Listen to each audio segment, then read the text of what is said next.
Definitivamente não. Eu sou a pessoa mais paciente do mundo, sinceramente. Olha, ainda mais na maternidade, eu nunca dei um grito com o Aleph, eu nunca me estressei, pelo contrário, aqui em casa, pela questão do borderline do Eric, ele que se estressa mais que eu.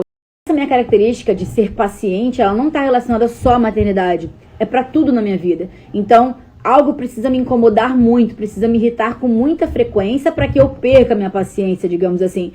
Mas, geralmente nas coisas da vida, por exemplo, relacionamentos pessoais e coisas assim, eu não perco paciência. Agora, o que às vezes me tira a paciência é injustiça. Então, às vezes quando eu, digamos, me exacerbo, só que até minha exacerbação, ela não é com agressividade, ela é com...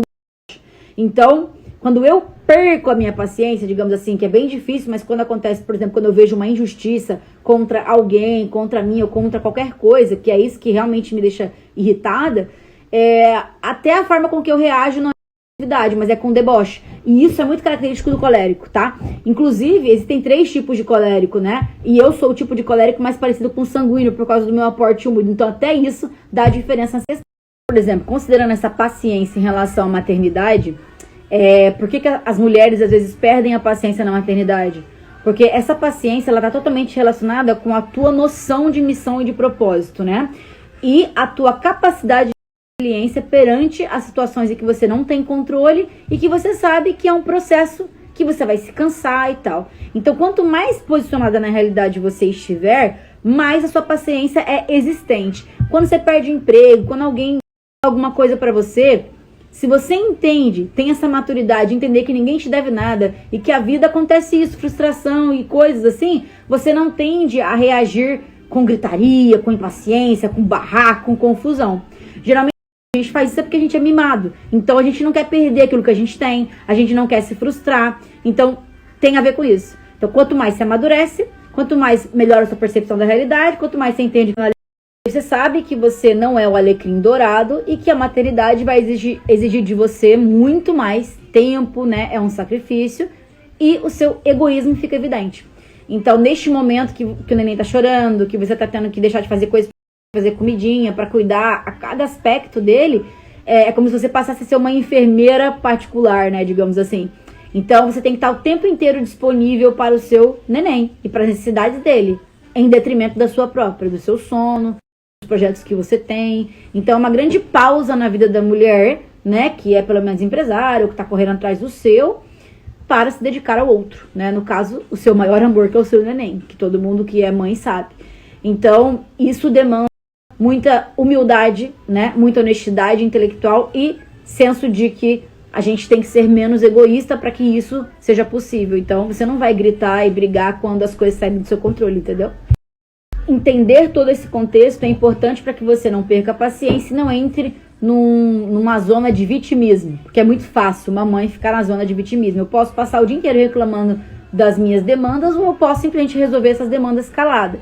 Isso, claro, o temperamento colérico, ele vai com certeza passar, digamos, na frente dos outros, porque automaticamente ele é um solucionador de problemas, ele é um líder. Então, ele vai pegar uma situação em que ele não tem o controle ou que ele não sabe gerenciar ainda, desenvolver estratégias, né, eficazes de gerenciar o tempo, gerenciar as atividades, né? Ele não vai dar uma pirada e sair gritando desesperado, né, sem paciência. Ai, meu Deus do céu, minha vida virou uma zona. Não, ele vai olhar a bagunça e vai falar, tá, entendi, temos um problema aqui. Temos mais um, outro, tá, o que a gente vai fazer? Então, ele pensa em soluções, essa é a mente do colérico, entendeu?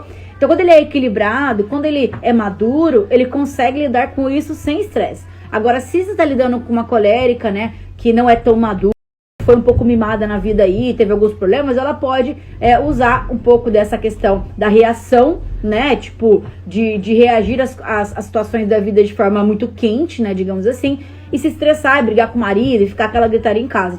Pode acontecer. Mas geralmente essa é uma característica de, por exemplo, fleumáticas, porque fleumáticas são muito calmas, mas elas gostam da paz e da tranquilidade. Quando o neném vem, o que ele vai fazer? Ele vai desestruturar tudo, então elas podem ficar meio perdidas aí nessa questão de que aumentou muitas atividades e elas não têm uma capacidade prática igual de um colérico, de uma colérica, né? Então ela vai ter que desenvolver isso como qualquer temperamento. Tudo é treinável e você pode desenvolver, mas existem os naturais, né? Então, a facilidade vai ser maior para um colérico. Agora, essa fleumática, ela vai, como ela é mais calma, ela tem uma tendência a ficar mais quietinha no canto dela, o neném desestrutura a mente dela e faz com que ela tenha que tomar reações mais rápidas, soluções rápidas, coisa que ela não tem um cérebro treinado, né? Um temperamento tão treinado. Então ela vai ter que desenvolver isso. No primeiro momento ela pode começar a virar um monstro, né, de casa. Tanto é que os maridos de fleumática falam assim: nossa, minha esposa era calma pra caramba, era uma pessoa tranquila de lidar, depois que virou mãe, nossa, virou um bicho aqui em casa. Então isso acontece também um pouco com melancólicas, porque melancólicas gostam da organização, das coisas ali no controle, tudo direitinho. Então quando vem a maternidade, desestrutura tudo, então leva um tempinho para ela estruturar. Mas a tendência de uma melancólica é estruturar muito mais rápido que uma fleumática. Por exemplo, na maternidade, elas sofrem mais, porque como elas têm uma necessidade de expansão muito grande, de sociabilização, no primeiro momento, a pessoa fica em casa, né, fechada lá, cuidando da criança, fica só pela criança, nos primeiros meses, por exemplo, os 3 meses. Então, ela fica um pouco assim, sentindo presa naquele ambiente, né, e como ela não tem muita capacidade prática, isso precisa ser treinado, porque começa muitas coisas ao mesmo tempo, faz coisas muito simultâneas e se perde um pouco nas atividades, ela pode se perder um pouco na maternidade.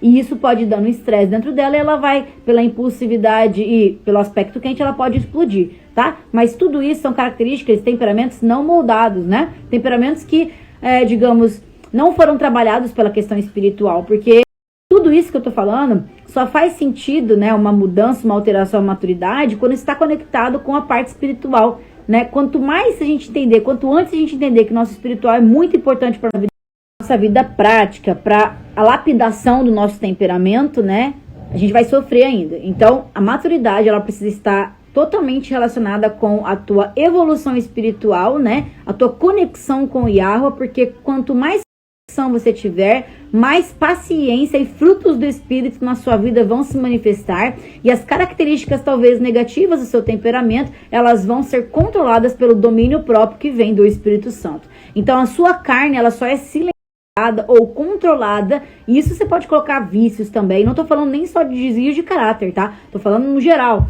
Se você tiver uma vida, primeiro Deus, e depois as outras coisas são acrescentadas. Basicamente, esse é o resumão aí, e essa tinha aqui muito boa, tá? Quem pegou,